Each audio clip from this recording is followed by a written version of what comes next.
We shot a video previously on how to defend yourself while you're in your vehicle. A couple of the main things to keep in mind is number one, never pick up a stranger, and number two, never get into the vehicle of a person you don't know. And of course, you have to make exceptions for that. Like, for instance, if you need to take public transportation or if you're a professional driver. So the first thing we wanted to address here was the protocols on if you're going to be someone who is riding with a professional driver.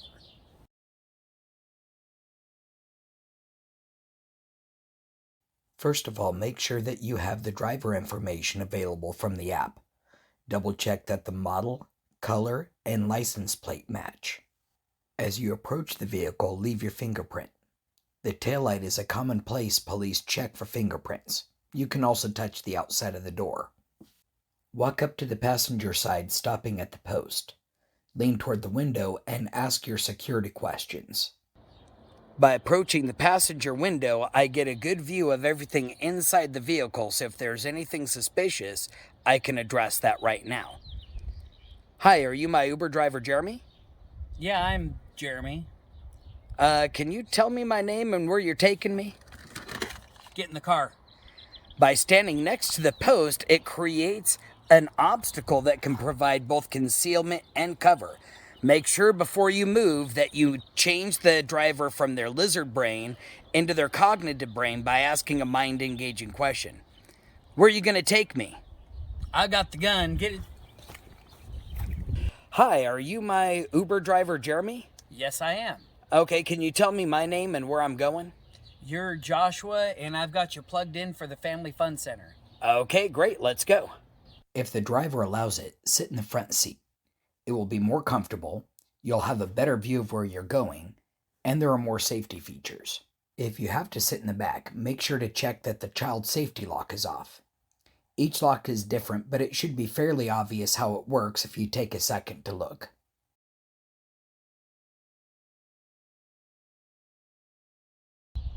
In our previous video on defending yourself while you're in your vehicle, we mentioned the importance of having the doors locked and the windows all the way up. Another layer of security can be a dash cam, recording what's going on in front of the car while you're driving, but also recording what's happening inside the cabin. My phone, I have a camera setting that's director's view. It allows me to record right off the front of my vehicle as well as what's happening in my cab at the same time. You can even see the driver's seat as well as what's happening for most of the back seat, except for what's happening behind me. This is great because it's one dedicated camera and I don't need two cameras to record the front and the back at the same time. Our second layer of security is how we have the passenger approach the vehicle. If I can, I want them to come up on the passenger side, in which case I'll just roll that window down and to encourage that.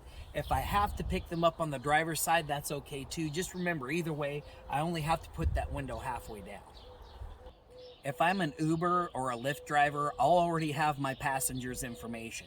Not so lucky if I'm a taxi driver or a bus driver, I really have no idea who I'm picking up. If I do have my passengers' information, I want to set them at ease and make sure that I confirm their name and their destination first. And then for security, I can ask them to confirm my name. I just want to make sure I'm being polite about the whole thing. I want to make sure I get a good rating on the ride, but then just also to confirm with them that this is all for security.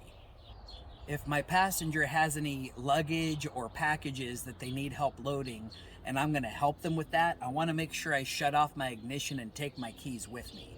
Also, while I'm loading that gear into the car, I want to make sure that I keep my awareness up and constantly scan my surroundings while I'm loading those packages.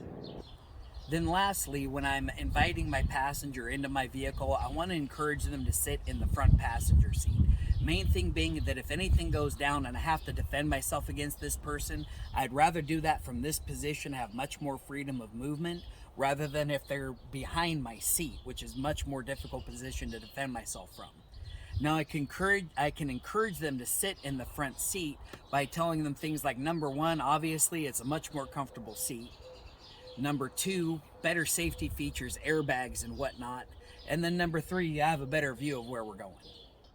Once my passenger's in the vehicle, of course I want to encourage them to fasten their seatbelt. Safety above all things. Of course, every state requires that you wear a seatbelt. The other thing is it gives me an audio clue. If they need to take their seatbelt off, I'll hear that click of the seatbelt. They should not be removing that seatbelt while my car is in motion. So if I hear that click, that gives me a subtle clue that something might be getting ready to happen. If the danger is outside your vehicle, we already shot a video about that, so make sure you check it out. But you want to make sure that you stay in your vehicle. Not only is it a place of safety, but it's also a weapon. So I want to make sure that I'm familiar with how my ignition works, how my transmission works, and make sure that I have good defensive driving skills. If the danger's inside my vehicle, I need to get out as quickly and efficiently as I can. Number one, it's going to be easier to defend myself out there than crammed in my driver's seat.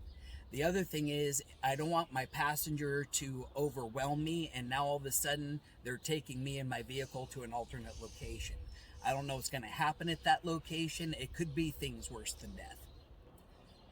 When getting out of my vehicle, I have to be comfortable with operating my transmission, my ignition, my seatbelt, and my door with either hand, especially my left hand. My right hand's mainly going to be occupied with covering up if there's strikes coming in, or maybe dealing with the choke if they're grabbing me. That leaves my left hand free to do things like operate my transmission and my ignition, which is hard to do over the top of the steering wheel. I found, especially with this vehicle, a lot easier to do if I reach underneath. And my efficiency of motion would be this: I can shift my transmission into park, which is putting my hand in the direction of my ignition. I can pull my key, which is setting my hand in the direction of my seatbelt. I can release the seatbelt, which is setting my hand in the direction of my door handle, which I can now use to get me out of my vehicle.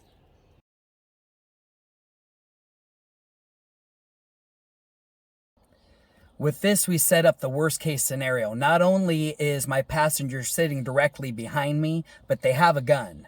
Maybe I've seen the gun. Maybe he's just told me that he has a gun. If he's told me he's got a gun, I got to take that as truth, and I'm going to act appropriately, like this guy really has a gun.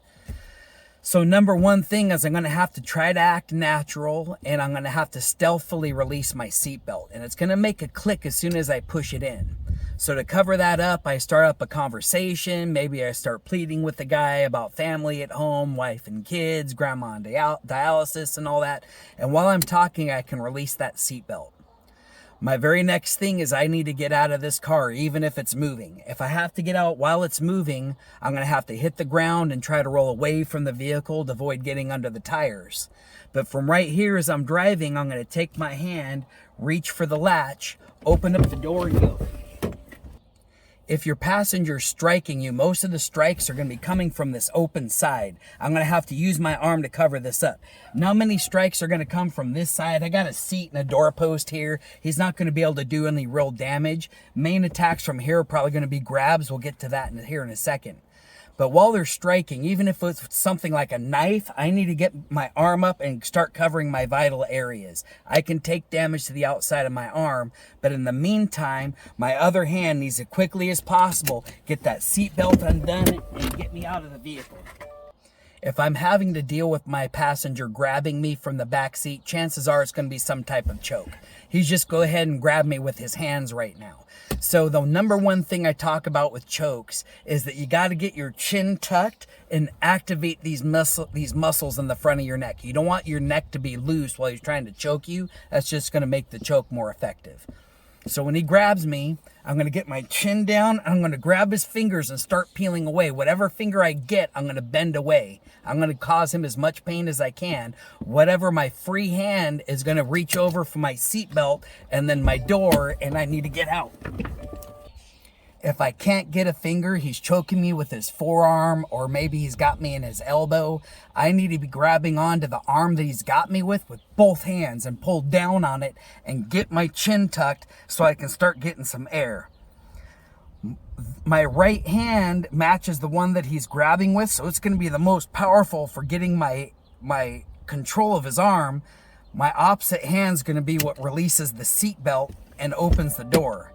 And then at this point, I need to be trying to fight out of this grip. Maybe I can grab his thumb and get it out. If he's got too strong of a grip, I can really hang on and then reach for a improvised weapon I just want to be careful that I'm stabbing him and not me. And my feeling, I can know right where he's grabbing, and I should be able to get him right with that. And I guarantee if I take this and jam that right into his hand, deep into his forearm, it's going to make him let go. And as soon as he lets go, I'm out of the car. Now we'll talk about what to do if your passenger is choking you with your seatbelt. Very precarious because it's already here next to my neck, and it's a very strong material for choking me with. I'll have to reach up with both hands and get a hold of that belt and pull it down to get myself some air so immediately I can get my chin down. And this is going to allow me to get something between the seatbelt and my throat. In the meantime, my left hand is going to have to reach across and release the seatbelt and get my door open. Because the very next thing is I have to get out of my car. So to help me with that, I can get a little extra wiggle room by popping my seat back. And you'll see when I do that, it released the seatbelt very briefly. But now, if I don't act quickly, I have him in a worse position. He can really pull and put his legs in and really get a choke in, which is going to make it hard for me to get out of this. So I'll reset this and just show you. This whole action of opening the door, releasing the seat, and getting out of the car has to be in one motion.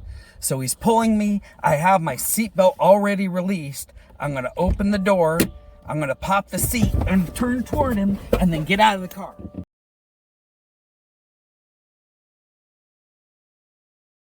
While you're in your car, stay safe. Keep your doors locked and your windows up.